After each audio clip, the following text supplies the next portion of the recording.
কি করছিস বাবা? অল্প ভাতের সাথে একটু লবণ মিশিয়ে লেবু রস চিপে দেখছি লবণে আয়োডিন আছে কিনা। এই যে দেখো, এটার রং বেগুনির মতো হয়েছে। আয়োডিন দিয়ে কি করবেন? আয়োডিন হলো একটা দরকারি জিনিস, এটা লবণের মধ্যে মিশানো থাকে। ঠিকমতো শরীরে আয়োডিন না থাকলে গলগণ্ড রোগ হয়, বুদ্ধি কম হয়, আবার হাবাগোবাও হয়। আমি তো কেনার সময় আয়োডিন লবণই কিনবো, তুমিও খেয়াল রাখবা। খোলা লবণে অনেক সময় আয়োডিন নাও থাকতে পারে। লবণ তো লাগেই, খেয়াল না করলে আমাদের বাবুর কিন্তু বুদ্ধি নষ্ট হয়ে যেতে পারে। কাঁচা লবণ খাওয়াবেন না, এমনকি কাঁচা চিনিও না। চিনিও না? না, আমি এগুলো শিখছি। চিনি, চানাচুর, চকলেট, বোতলের জুস এগুলো 3 বছরের নিচের বাচ্চার জন্য খুব খারাপ। এগুলো ক্ষুধা নষ্ট করে দেয়, শরীর খারাপ করে, বুদ্ধিও নষ্ট করে দেয়। বাবু যদি কাঁদেও এগুলো ওকে কখনো খেতে দিবা না।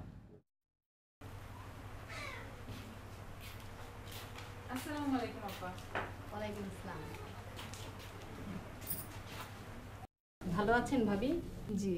আমাদের বাবুকে ভিটামিন এ ও পোলিও খাওয়াতে আসছিলাম, ভাবলাম আপনার সাথে দেখা করেই যাই। খুব ভালো করেছেন।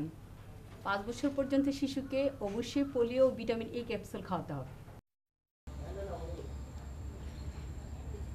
জ্বরে তো বাচ্চাটার গা পুড়ে যেতেছে। গড়ে না পারতে আবার ডাক্তার অর্ধেক ভেঙে খাওয়া দেই। এটা তুমি কি কইলা?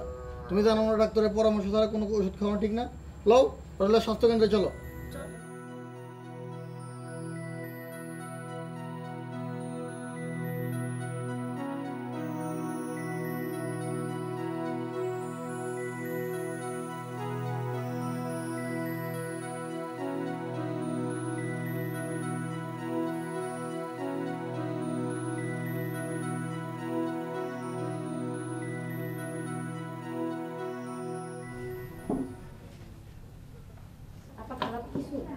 না, টেনশনের কিছু নেই। খুব ভালো করেছেন, তাড়াতাড়ি স্বাস্থ্যকেন্দ্রে এনে। শুনেন, বাচ্চাদের যে কোনো সমস্যায় ডাক্তারের পরামর্শ অনুযায়ী ওষুধ খাওয়াতে হবে।